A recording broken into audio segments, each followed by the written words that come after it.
Chapter 3. The Feudal Mode of Production. Rise of Feudalism. The feudal system existed, with particular features of one sort or another, in almost all countries. The era of feudalism covers a long period. In China, the feudal system existed for more than 2,000 years. In Western Europe, feudalism covers a number of centuries, from the time of the fall of the Roman Empire, 5th century, to the bourgeois revolution in England, 17th century, and in France, 18th century. In Russia from the 9th century to the peasant reform of 1861. In Transcaucasia from the 4th century to the 70s of the 19th century. Among the peoples of Central Asia from the 7th or 8th centuries right up to the victory of the proletarian revolution in Russia. In Western Europe, feudalism arose out of the breakdown of Roman slave-owning society, on the one hand, and the decay of the tribal system of the conquering tribes on the other. It was established as a result of the interaction of these two processes. Elements of feudalism, as has already been said, had originated in the womb of slave-owning society in the form of the system of colony. The colony were obliged to work the land of their master, the large landowner, to make him a definite money payment or hand over a considerable share of the harvest, and to fulfill various types of duty. Nevertheless, the colony had more interest in their labor than the slaves, since they had their own holdings. Thus there arose new productive relations which achieved full development in the feudal period. Tribes of Germans, Gauls, Slavs, and other peoples living in different parts of Europe destroyed the Roman Empire. The slave owner's power was overthrown and slavery fell. The large latifundia and handicraft workshops based on slave labor broke down. The population of the former Roman Empire consisted of large landowners, former slave owners, who had adopted the system of colony, freed slaves, colony, small peasants, and artisans. The conquering tribes, at the time of the subjugation of Rome, had a communal system which was in decline. The village community, which the Germans called the Mark, played a great part in the social life of these tribes. The land, except for the large landed possessions of the clan nobility, was common property. The forests, heaths, pastures, and ponds were used in common. Fields and meadows were redivided every few years among the members of the community. Gradually, however, the land around the homestead, and later also the ploughland, began to be inherited by separate families. The distribution of land, the investigation of matters concerning the community, the settlement of disputes between its members, were dealt with by the community meeting and by the elders and judges elected by it. At the head of the conquering tribes stood their military leaders who, together with their retinues, held considerable tracts of land. The tribes which conquered the Roman Empire acquired a great part of its state lands and some part of the lands of the large proprietors. Forests, meadows, and pastures remained in common use, but the ploughland was divided into separate holdings. Later, the divided lands became the private property of the peasants.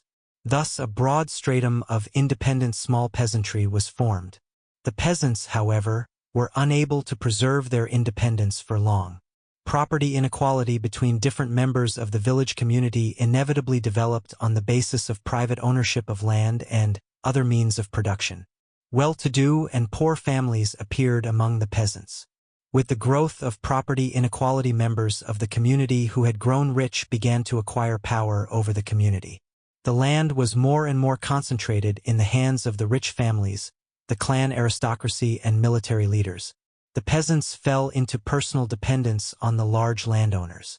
The conquest of the Roman Empire hastened the breakup of the clan system among the conquering tribes. In order to maintain and strengthen their power over the dependent peasants, the large landowners had to reinforce the organs of state power. Military leaders, relying on the clan aristocracy and the members of their retinues, began to concentrate power in their hands and became kings-monarchical rulers. A number of new states headed by kings were formed on the ruins of the Roman Empire. The kings generously handed out the land they had seized for the lifetime and afterwards for the hereditary possession of their attendants, who had to bear military service in return.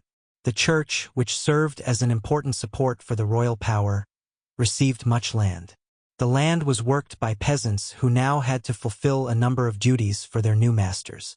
Huge landholdings passed into the hands of members of the royal retinue and servants, the clerical authorities, and the monasteries.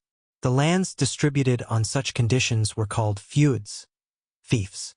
Hence comes the name of the new social structure, feudalism. The gradual conversion of peasant land into the property of feudal lords and the encirclement of the peasant masses, the process of feudalization, took place in Europe in the course of a number of centuries, from the 5th or 6th to the 9th or 10th centuries. The free peasantry was ruined by incessant military service, plunder, and impositions. Turning for help to the large landowner, the peasants converted themselves into his dependents. Frequently, the peasants were compelled to yield themselves into the protection of the feudal lord. Otherwise, it was impossible for a defenseless man to exist in conditions of ceaseless wars and bandit raids. In such cases, property rights in the plot of land passed to the feudal lord, and the peasant could work his plot only on condition of fulfilling various duties for the lord. In other cases, the royal lieutenants and officials, by means of deceit and force, appropriated the land of free peasants, making the latter acknowledge their power. In different countries, the process of feudalization took different courses, but the essence of the matter was everywhere the same. The formerly free peasants fell into personal dependence on the feudal lords who had seized their land. Sometimes this dependence was weaker, sometimes stronger. In course of time, the differences in the position of former slaves, colony, and free peasants disappeared, and they were all converted into a single mass of peasant serfs. Gradually, there was established the position which is described by the medieval phrase, "No land without its lord," i.e., without its feudal master. The kings were the supreme landowners. Feudalism was an essential stage in the historical development of society. Slavery had outlived itself. In these circumstances, the further development of productive forces was only possible on the basis of the labor of the mass of dependent peasantry, possessing their own holdings, their own implements of production, and having some interest in labor.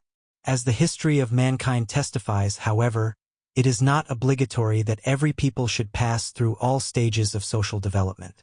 For many people's conditions arise under which they have the possibility of missing one stage of development or another and of passing immediately to a higher stage. In Russia, patriarchal slavery arose when the primitive community was breaking down. The development of society here, however, went in the main not along the road of slave-owning, but of feudalization.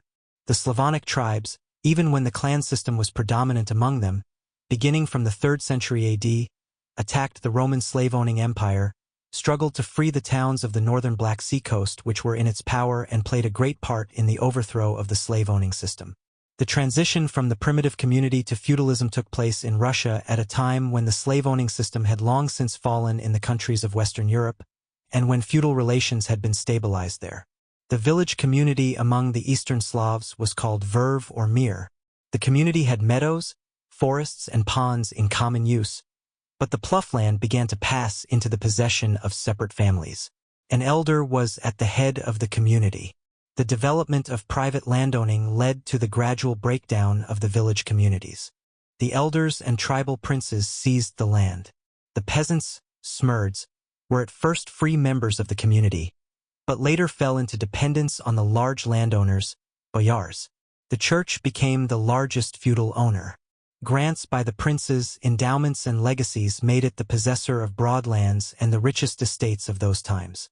In the period of the formation of the centralized Russian state, 15th to 16th centuries, the grand princes and tsars began to place Russian pomschat, their attendants and serving people on the land, i.e., to give them land and peasants on condition of their owing military service. Hence the names pomesty, fee or estate, and pomschik, lord of the manor. At that time, the peasants were not yet finally bound to the landowner and the land. They had the right to transfer from one lord to another. At the end of the 16th century, the lords, with a view to increasing the production of grain for sale, intensified their exploitation of the peasants. In connection with this, the state in 1581 deprived the peasants of the right of transfer from one landlord to another. The peasants were completely bound to the land belonging to the lords and were thus converted into serfs. In the period of feudalism, agriculture played a predominant part and tillage was its most important branch. Gradually, in the course of a number of centuries, methods of grain growing improved and market gardening, fruit growing, vine growing, and butter making developed. In the early period of feudalism, the fallow system predominated, but in forested regions the slash and burn system of tillage predominated. A plot of land was sown several years consecutively with some crop until the soil was exhausted. Then they transferred to another plot. Later an advance to the three-field system took place. In this the arable was divided into 3 fields, of which in turn, one was used for winter crops, the second for spring crops, and the third remained fallow. The three-field system began to spread in Western Europe between the 9th and the 10th, and in Russia from the 11th and 12th centuries onwards. It remained dominant throughout many centuries, being preserved until the 19th century and, in many countries, even to the present time. Agricultural equipment in the early period of feudalism was poor. The primitive wooden plow, soka, with iron share, the sickle, scythe, and spade served as implements of labor. Later, the iron plow and harrow began to be used. The grinding of grain was for a long time carried out by hand, until wind and water mills became widespread. Production relations of feudal society. Exploitation of peasants by feudal lords. The property of the feudal lords in land and their incomplete property rights over the peasant serf were the basis of the production relations of feudal society. The peasant serf was not a slave. He had his own holding. The feudal lord could no longer kill him, but he could sell him. By the side of the property of the feudal lords there also existed the individual property of peasants and craftsmen in their implements of production and in their private holdings, based on personal labor. Large-scale feudal landed property was the basis for the exploitation of peasants by the lords. The feudal lord's own domain occupied part of the land. The feudal lord granted another part of the land on extortionate conditions for use by the peasants. The lord allotted land to the peasants to hold, hence the expression holding. The peasant holding was the means by which the lord secured his labor force. With hereditary possession of his holding, the peasant was obliged to work for the lord to till the lord's soil with the help of his own implements and stock, or else to give the lord his surplus product in kind or in money. Such a system of economy inevitably presupposed the peasant's personal dependence on the landlord, a system of extra-economic compulsion. If the lord had not had direct power over the person of the peasant, he would not have been able to compel to work for him a man who possessed land and tilled on his own account. Lenin, Development of Capitalism in Russia, Works, 4th Russian edition, Vol. 3, page 159. The peasant serf's working time was divided into necessary and surplus time. During the necessary time, the peasant created the product necessary for his own existence and the existence of his family. During the surplus time, he created the surplus product which was appropriated by the lord. The surplus labor of the peasant who worked on the lord's domain, or the surplus product created by the peasant in his own holding and appropriated by the lord, constitute feudal land rent.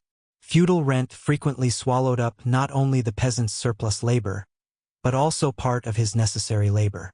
The basis of this rent was feudal ownership of land, linked with the direct domination of the feudal lord over the peasants dependent on him.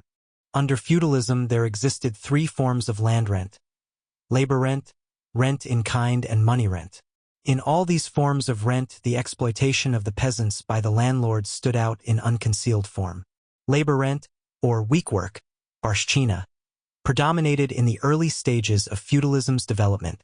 Under the system of weak work, the peasant worked for a specified part of the week, 3 or more days, with his own implements of production, plow, draft animals, etc., on his master's estate, and the remaining days worked on his own holding.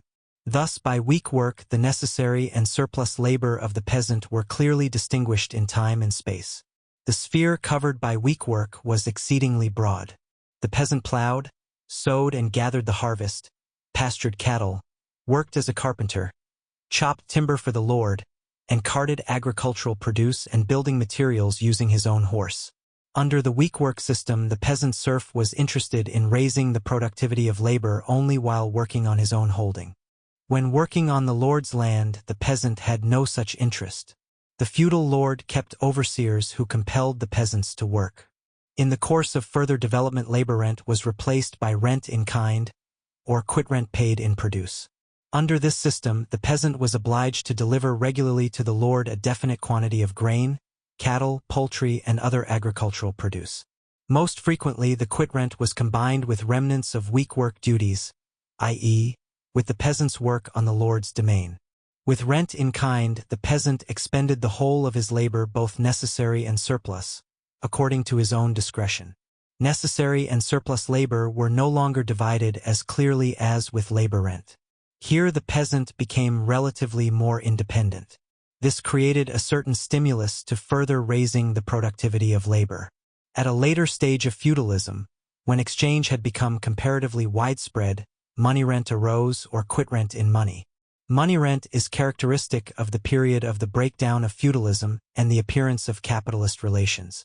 Various forms of feudal rent often existed simultaneously. In all these forms of ground rent, whether labor rent, rent in kind, or money rent as a mere change of form of rent in kind, the rent-paying party is always supposed to be the actual tiller and possessor of the land, whose unpaid surplus labor passes directly into the hands of the landlord. Marx, Capital, Kerr edition, Vol. 3, page 932. Striving to increase their income, the feudal lords imposed every sort of exaction on the peasant. In many cases they had monopolistic possession of mills, smithies, and other enterprises. The peasant was compelled to use them for exceedingly high payments in kind or money. Apart from quit rent in kind or money paid to the feudal lord, the peasant had to pay all sorts of imposts to the state, local taxes, and, in some countries, a tithe, i.e., a tenth of the harvest, to the church. Thus, the labor of peasant serfs was the basis of the existence of feudal society. Peasants not only grew agricultural produce. They worked in the feudal lords' estates as craftsmen, erected castles and monasteries, and made roads. Towns were built by the hands of peasant serfs. The economy of the feudal lords, particularly in the early stages of its development, was basically a natural economy. Each feudal estate, consisting of the lord's domain and the villages belonging to him, lived an isolated economic life, rarely engaging in exchange. The requirements of the feudal lord and his family, and the needs of the numerous household were at first satisfied by the produce from the seigneurial economy and supplied by the peasants paying quit rent. Fairly large estates had a sufficient quantity of craftsmen, mostly among the household serfs. These craftsmen made clothing and footwear, made and repaired weapons, hunting equipment and agricultural implements, and erected buildings. The peasant economy was also a natural one. The peasants engaged not only in agricultural labor but also in domestic handicraft, mainly working up raw materials produced in their holding, spinning, weaving, making footwear and farm implements. For a long time, a characteristic of feudalism was the combination of agriculture, as the basic branch of the economy, with domestic handicraft, which was auxiliary to it. The few imported products without which it was impossible to manage, as for example salt and articles of iron, were at first supplied by wandering traders. Later, in connection with the growth of towns and handicraft, the division of labor and development of exchange between town and country made a great step forward. The exploitation of dependent peasants by feudal lords was the main feature of feudalism among all peoples. However, in particular countries the feudal system had its own special features. In countries of the East, feudal relations were for a long time combined with slave relations. Thus it was in China, India, Japan, and a number of other countries. Feudal state property in land was of great significance in the East. For example, in the period of the Baghdad Caliphate under the dominance of the Arabs, particularly in the 8th to 9th centuries A.D., a large section of the members of peasant communities lived on the caliph's land and paid feudal rent direct to the state. Feudalism in the East was also characterized by the vitality of patriarchal clan relations which were utilized by the feudal lords as a means of intensifying exploitation of the peasants. In the agricultural lands of the East, where irrigated agriculture is of decisive significance, the peasants were in bondage to the feudal lords because not only the land but also the water resources and irrigation works were the property of the feudal state or of individual feudal lords. Among nomad peoples the land was used as pasture. The size of feudal landowning was determined by the quantity of cattle.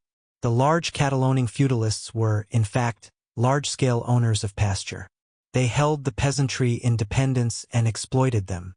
The basic economic law of feudalism consisted in the production of surplus product to satisfy the demands of the feudal lords, by means of the exploitation of dependent peasants on the basis of the ownership of the land by the feudal lords and their incomplete ownership of the workers in production, the serfs.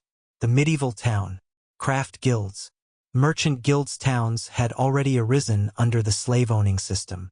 Such towns as Rome, Florence, Venice, and Genoa in Italy, Constantinople and Alexandria in the Near East, Paris, Lyons and Marseilles in France, London in England, Samarkand in Central Asia, and many others, were inherited by the Middle Ages from the epoch of slavery. The slave-owning system fell, but towns remained. The large slave-owning workshops broke down, but the crafts continued to exist. In the period of the early Middle Ages, the towns and crafts developed slowly. Town craftsmen produced articles for sale, but a large part of the objects of consumption which they needed they obtained from their own holdings. Many of them had small ploughlands, gardens, and cattle. The women engaged in the spinning of flax and wool to make clothing. This showed the limited extent of markets and exchange. In the countryside, the working up of agricultural raw material was at first a subsidiary occupation of the husbandman. Then, from among the peasants there began to emerge craftsmen who served their own village. The craftsmen's productivity of labor increased. It became possible to produce more articles than were necessary for the feudal lord or the peasants of one village. The craftsmen began to settle around feudal castles, at the walls of monasteries, in large villages and other trading centers.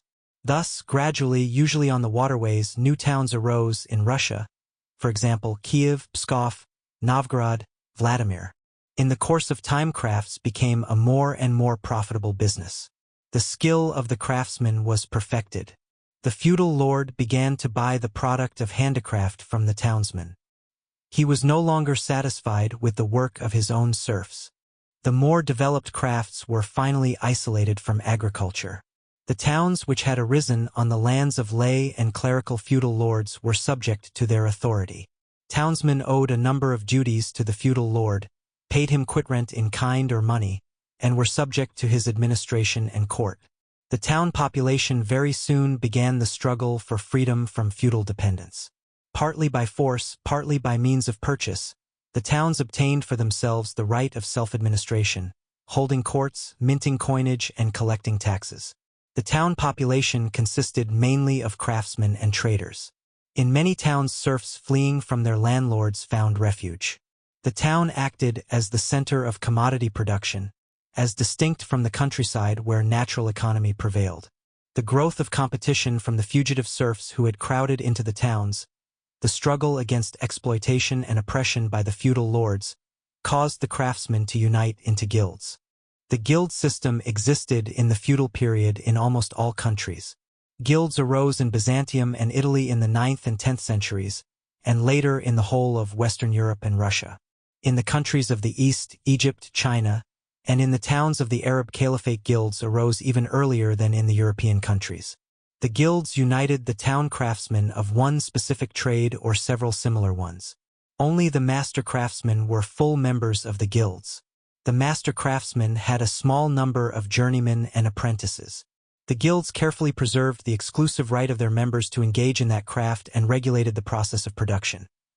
They laid down the length of the working day, the number of journeymen and apprentices with each master defined the quality of raw materials and finished products and their prices, and frequently purchased raw material in common. Methods of work established by long tradition were obligatory for all. Strict regulation had as its aim the prevention of any single master from raising himself above the others. Apart from this, the guilds served as mutual aid organizations. The guilds were a feudal form of craft organization.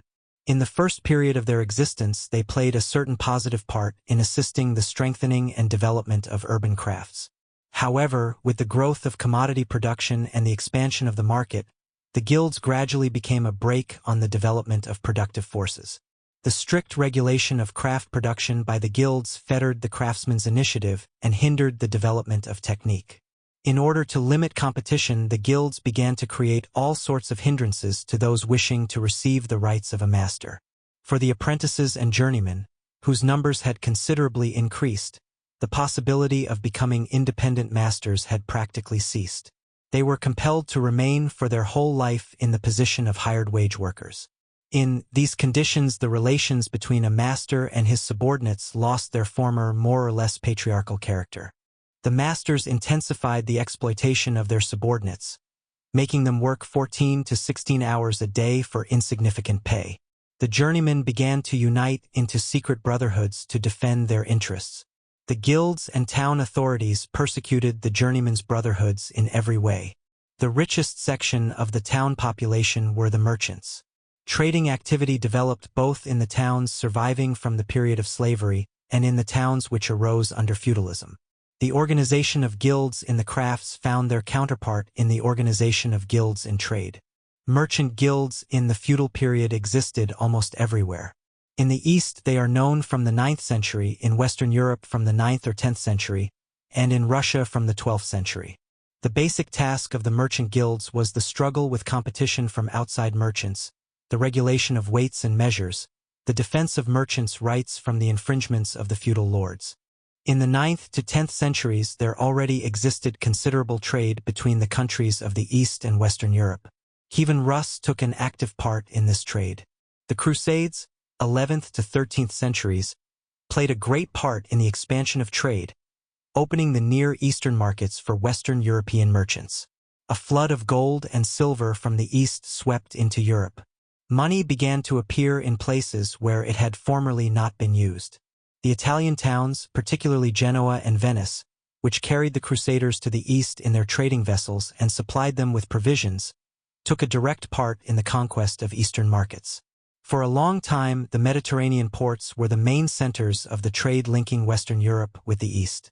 But apart from this, trade developed widely in the North German and Netherland towns scattered along the trade routes of the North and Baltic Seas. Here in the 14th century there arose a commercial union of towns, the German Hansa, which united in the following 2 centuries about 80 towns of various European countries. The Hanseatic League carried on trade with England, Scandinavia, Poland, and Russia. In exchange for the growth of towns and development of trade greatly influenced the feudal countryside. The economy of the feudal lords began to be drawn into the market. In order to purchase luxury objects and articles of town crafts, the feudal lords needed money. In connection with this, it was convenient for the feudal lords to transfer the peasants from week work and quitrent in kind to money quitrent. Feudal exploitation was still further intensified with the transfer to money quitrents. The contradiction between town and country which had arisen under slavery became still more acute. Classes and estates of feudal society. The feudal hierarchy feudal society was divided into 2 basic classes, feudal lords and peasants. Feudal society represented a division of classes under which the vast majority, the peasant serfs, were completely subjected to an insignificant minority, the landlords, who owned the land. Lenin, The State, Selected Works, English edition, Vol. 11, page 651. The class of feudal lords was not a uniform whole. Petty feudal lords paid tribute to those more powerful, helped them in war, but on the other hand took advantage of their patronage. The patron was called the baron or seigneur, and the one patronized the vassal, vavassar. The barons, seigneurs, in their turn, were vassals of still greater barons or lords, tenants-in-chief. Thus the feudal hierarchy was formed. As the ruling class, the feudal lords stood at the head of the state.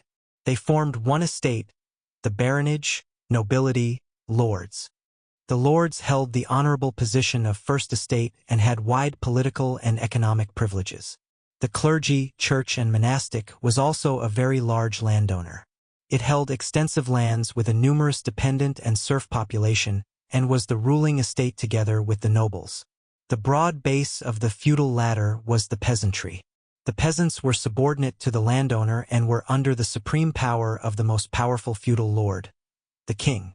The peasantry was an estate without political rights. The landlords were able to sell their serfs and made wide use of this right. The serf owners subjected the peasants to physical punishment. Lenin called serfdom serf slavery. The exploitation of peasant serfs was almost as cruel as the exploitation of slaves in the ancient world. Nevertheless, the serf could work part of the time on his own holding and could, to a certain degree, be independent.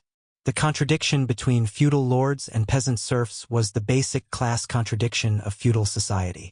The struggle of the exploited peasantry against the feudal lords was carried on throughout the whole period of feudalism and assumed particular intensity at the end of this period, when serf exploitation had been intensified to extremes.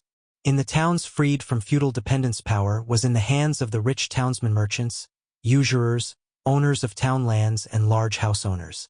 The artisans of the various crafts who formed the main mass of the town population often stood out against the town nobility, winning their participation in the town administration together with the town aristocracy. The small craftsmen and journeymen struggled against the master craftsmen and merchants who were exploiting them. By the end of the feudal period, the town population was already considerably stratified. On the one hand, there were rich merchants and master craftsmen.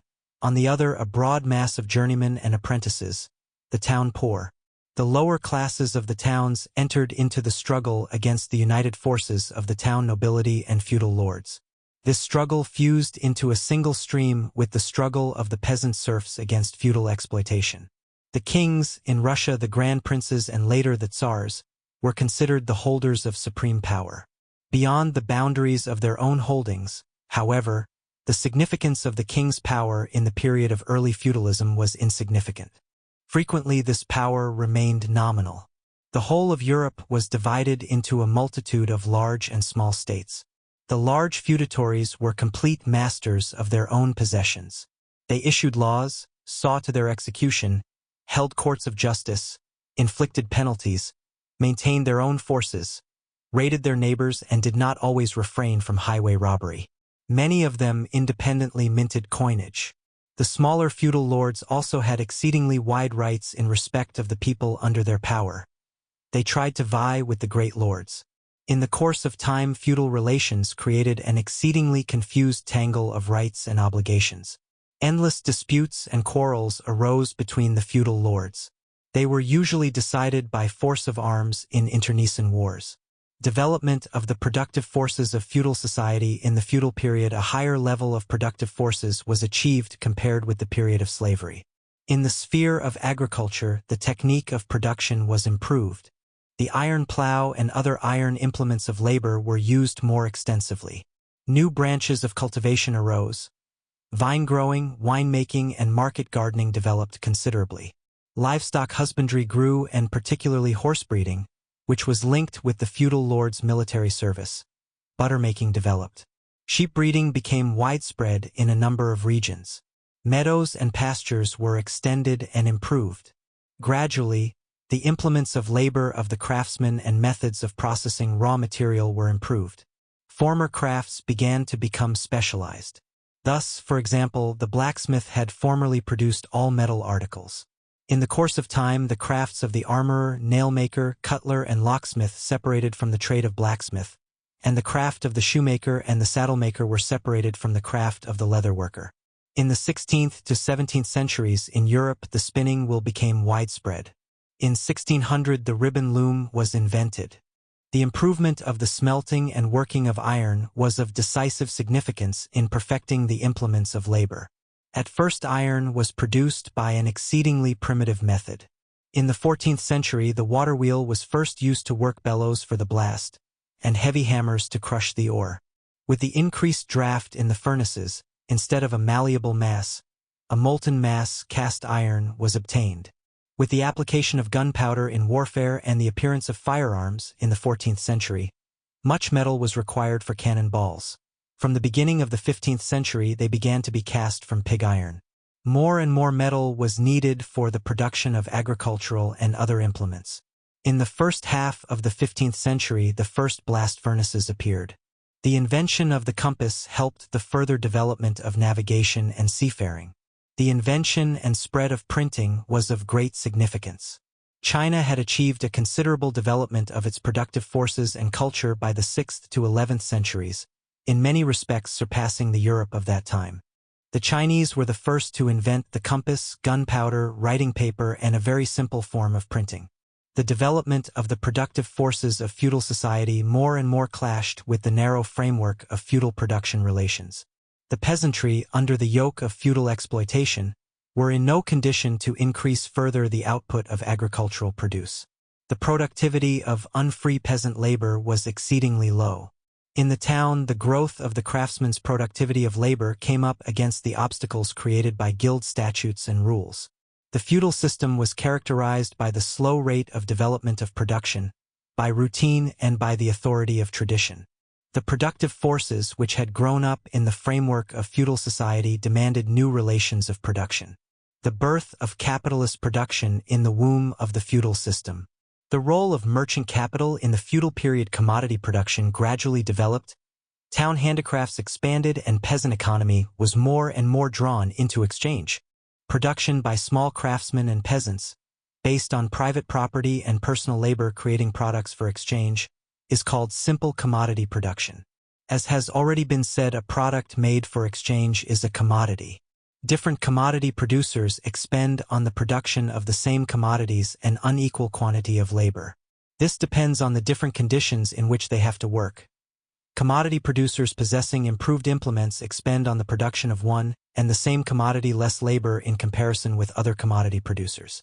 In addition to differences in the implements of labor, differences in strength, dexterity, the skill of the worker, and so on have their effect. The market, however, is not concerned in what conditions and with what implements one commodity or another is produced.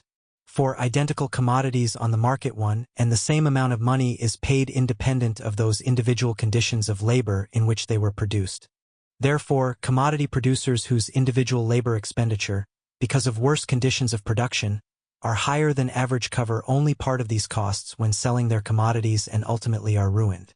On the other hand, commodity producers whose individual labor expenditure thanks to better conditions of production are lower than average, are in an advantageous position when selling their commodities and grow rich. This strengthens competition. A differentiation takes place among small commodity producers. The majority of them become more and more impoverished, an insignificant section grow rich. The divided condition of the country under feudalism was a great hindrance in the way of the development of commodity production. The feudal lords established at will dues on imported goods, exacted tribute for passage through their possessions, and thus created serious obstacles to the development of trade. The requirements of trade and the economic development of society in general evoked the necessity of abolishing feudal separatism. The growth of handicraft and agricultural production, the development of the social division of labor between town and country, led to the intensification of economic links between different districts within the country and to the formation of a national market. The formation of a national market created the economic preconditions for the centralization of state power. The nascent town bourgeoisie was concerned to remove feudal obstacles and supported the creation of a centralized state. The kings, relying on the broader stratum of non-noble landowners, gentry, on the vassals of their vassals, and also on the rising towns, dealt the feudal nobility decisive blows and strengthened their own dominance. They became not only nominal but also effective sovereigns in the state. Large national states emerged in the form of absolute monarchies. The overcoming of feudal separatism and the creation of centralized state power facilitated the appearance and development of capitalist relations. The formation of a world market was also of great significance for the rise of the capitalist order. In the second half of the 15th century, the Turks seized Constantinople and the whole of the eastern part of the Mediterranean Sea. The most important artery along which passed the trade routes between Western Europe and the East was cut. In the search for the sea route to India, Columbus discovered America in 1492, while in 1498 Vasco da Gama, having sailed round Africa, discovered the sea route to India. As a result of these discoveries, the focal point of European trade moved from the Mediterranean Sea to the Atlantic Ocean. The bulk of trade passed to the Netherlands, England, and France. Russia played a noticeable role in European trade. With the rise of world trade and a world market, handicrafts were no longer in a position to satisfy the growing demand for goods. This hastened the transition from small-scale artisan production to large-scale capitalist production, based on the exploitation of wage workers. The advance from the feudal mode of production to the capitalist was made in two ways. On the one hand, the differentiation among the small commodity producers gave birth to capitalist entrepreneurs. On the other hand, merchant capital, through the merchants, directly subordinated production to itself. The guilds were able to limit competition and differentiation among the craftsmen so long as commodity production was little developed. With the development of exchange, competition became stronger and stronger. The masters working for a wider market in part obtained the alteration of guild restrictions, and in part simply evaded them. They lengthened the working day of the journeymen and apprentices, increased their number, and applied more productive methods of labor. The richest master craftsmen gradually became capitalists, while the poorer masters, apprentices, and journeymen became wage workers. Merchant capital assisted the rise of capitalist production by breaking down the natural economy. Merchant capital first appeared as an intermediary in the exchange of the commodities of the small producers, the craftsmen, and the peasants, and in the realization by the feudal lords of part of the surplus product which they appropriated. Later, the merchant began to buy up regularly from the small producers the commodities they had made and then to resell them on a wider market. The merchant became an engrosser. With the growth of competition and the appearance of the engrosser, the position of the mass of the craftsmen radically changed. The impoverished masters were compelled to turn for help to the trader or engrosser, who loaned them money and raw materials on condition that they should sell him the finished articles at a prearranged low price. Thus, the small producers fell into economic dependence on merchant capital. Gradually, many impoverished masters found themselves dependent in this way on the rich engrosser. He distributed raw material to them, for example, thread to be worked up into cloth for a definite payment, and thus became a putter out. The impoverishment of the craftsman resulted in the engrosser now supplying him not only with raw materials, but also with implements of labor. Thus the craftsman was deprived of the last semblance of independent existence, and was finally converted into a wage worker, while the engrosser was becoming an industrial capitalist. The craftsmen of yesterday, gathered in the capitalist's workshop, carried out uniform work. Soon, however, it was discovered that certain of them were more successful with one operation, others with another. Therefore, it was more advantageous to entrust to each one just that part of the work at which he was most skillful. Thus, in the workshops with a fairly considerable number of workers, division of labor was gradually introduced. Capitalist enterprises using wage workers who worked by hand on the basis of division of labor were called manufactories. The first manufactories already appeared in the 14th and 15th centuries in Florence and some medieval city republics of Italy. Then, in the 16th to 18th centuries, manufactories in various branches of production, cloth, linen, silk, watchmaking, arms, and glass spread in all European countries. In Russia, manufactories began to arise in the 17th century. At the beginning of the 18th century under Peter I, they began to develop at faster rates. Among them were arms, cloth, silk, and other manufactories. Iron foundries, mines, and salt works were created in the Urals. As distinct from the West European factories, which were based on wage labor, Russian enterprises in the 17th to 18th centuries, while employing some free wage labor, in the main employed the labor of peasant serfs and bound workers. Manufactories based on free wage labor began to become widespread from the end of the 18th century. This process was particularly intensified in the last decades before the abolition of serfdom. The process of the breakdown of feudal relations was also taking place in the countryside. With the development of commodity production, the power of money grew. The feudal serf owners substituted money payments for the peasants' payments in kind. The peasants had to sell the products of their labor and pay the feudal lords the money they had obtained. Chronic need of money appeared among the peasants. Engrossers and usurers made use of this to make the peasants their bondmen. Feudal oppression intensified and the position of the serfs deteriorated. The development of money relations gave a great impetus to the differentiation of the peasantry, i.e., its stratification into different social groups. The overwhelming majority of the peasantry became impoverished, stifled from overwork, and were ruined.